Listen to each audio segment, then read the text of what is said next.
You know how it works. A perception is as good as the truth until the perception is broken.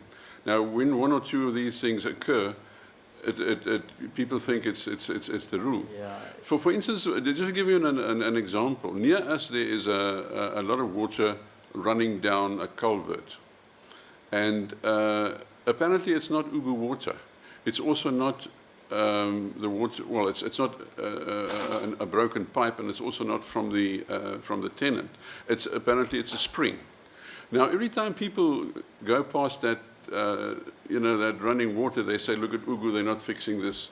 They're not fixing the leak." So maybe something like a notice that this is a spring or something, to divert the attention away from Ugu. Yeah. Johan, let me address that in this way. And I think you will attest not to what I'm saying, but to the facts of what I'm putting, although you may or you may not share my belief. You see that meeting we had in the country club, and the way that meeting started. It was a meeting, as you rightfully said, very simple issue. We went there to say, this is what the law says. You didn't follow the law. And they all agreed they should have followed the law. And all was left for me to serve you with a notice to comply. But I went there with an attitude to say we want to work together. But how did the meeting start? Hostile. Where it was supposed to be a very simple meeting. And why were you hostile? It's because you have, as you said, this perception and this hostility in you that anything and everything about Ugu is wrong. Or anything and everything about government is wrong. And that's how it came out there. You were there. Until we had to calm people down and tell them, no, this is not how it is. Now let me put something on the table for the people of the street. When you build a complex, the law is very clear that you must provide a 24-hour supply for your complex if you use more than 2 kiloliters per day. That's the law, Johan. Right? You build it for whatever reason, you don't follow the law, and you continue. Now the people who came up with that law knew why they came up with the law. Now when the time comes for that law to assist us, it's not assisting us because you don't have that. Now instead of standing up there and saying, guys, we are at fault because we never followed this law, we didn't do what we were requested to do. If we did it at that time, we wouldn't have a problem now. What did they do there, Johan? They stood up and rubbished Ugu. Why you didn't police us? Now we're policing you. You still don't want to comply. So whether I policed you now or whether I policed you then, you just don't want to comply. So you were finding excuses for not obeying the law. It was pathetic. So you cannot have your cake and eat it and say in one breath, Ugu is this, Ugu is that. And when Ugu really wants to do its work, you come and say, no, I'm not prepared. You broke the law. Ignorance is no excuse for not following the law. And they very well knew in many instances what they were doing. They knew. And then they wanted to turn it around until I had to call them to order and say, no, guys, it doesn't work like that. Yeah, but what it's worth. I mean, when you spoke to them, the mood changed quite a lot. Yes. Because I explained to them that the route they were following will take them nowhere. Because all I needed to do, and I don't say this with arrogance, I say this with a lot of humility and respect, I just have to give them notices to comply because the law is the law. But I went beyond that and said, we'll give you time. We can talk to you.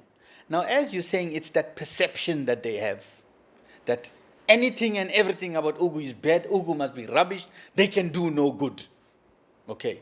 Now, what makes it strange is that in the December-January period, we all were at work, we didn't go on leave.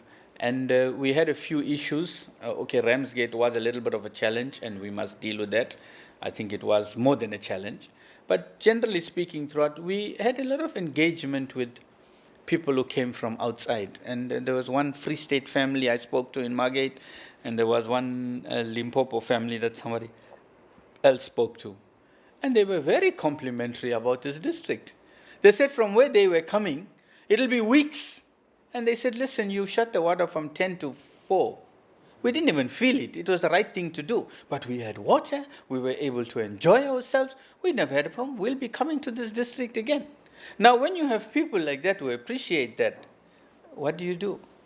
The other thing is that I want to say is, when we had the salt water issue, And people complain, you all should have done this before, you all saw it coming, and why didn't you all implement this?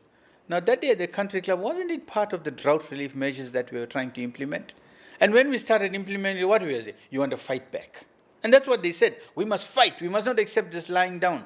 Now, if you take that kind of confrontational attitude, it won't work. Because all we are saying is you are not complying. And then when you have these perceptions which are fueled by people, it becomes a serious problem. Let me give you one example. And when you're editing, please don't edit this part of it. There's a Facebook posting that says, don't drink ugu water. Don't use it for preparing your food and whatever. There are 2 people who drank ugu water and died of typhoid. Right? So we said, what is this? So we went and asked that person. She says, somebody else gave it to her. And it was circulating in Ivongo, I think.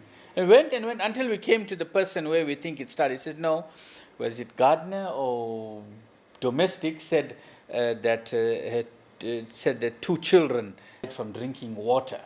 Now, those 2 typhoid cases in the province are not from this district, you understand?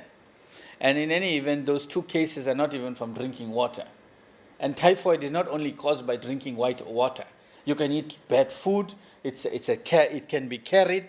Now, you start things like that, and, people went to town, ugu is useless, yet it was nothing to do with typhoid. And there was no typhoid. So any chance to get to rubbish the municipality, you want to go. We can't be operating. And like I told those people at the country club very politely, we want to work with you. We're not against you. We're all together in this. Let us work together. So the issue about perceptions is very, very correct. And I think we need to deal with that.